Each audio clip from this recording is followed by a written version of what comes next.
L'Afghanistan ne doit pas redevenir le sanctuaire du terrorisme qu'il a été.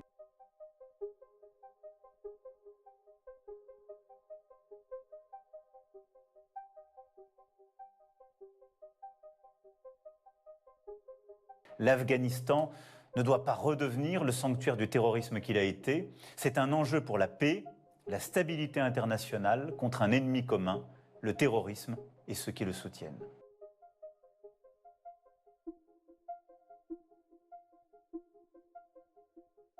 C'est notre devoir et notre dignité de protéger ceux qui nous aident. Interprètes, chauffeurs, cuisiniers et tant d'autres. Près de 800 personnes sont d'ores et déjà sur le sol français.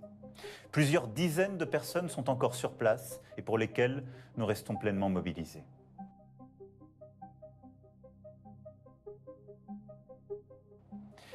Afin de procéder à ces opérations d'évacuation qui ne se conduiront pas sans une étroite coordination avec les militaires américains sur place, j'ai décidé l'envoi de 2 avions militaires et de nos forces spéciales.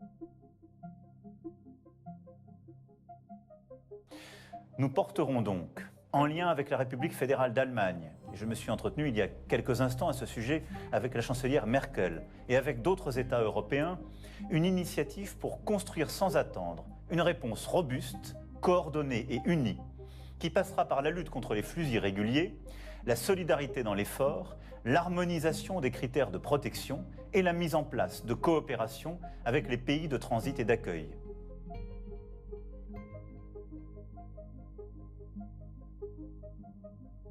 Les femmes afghanes ont le droit de vivre dans la liberté et la dignité.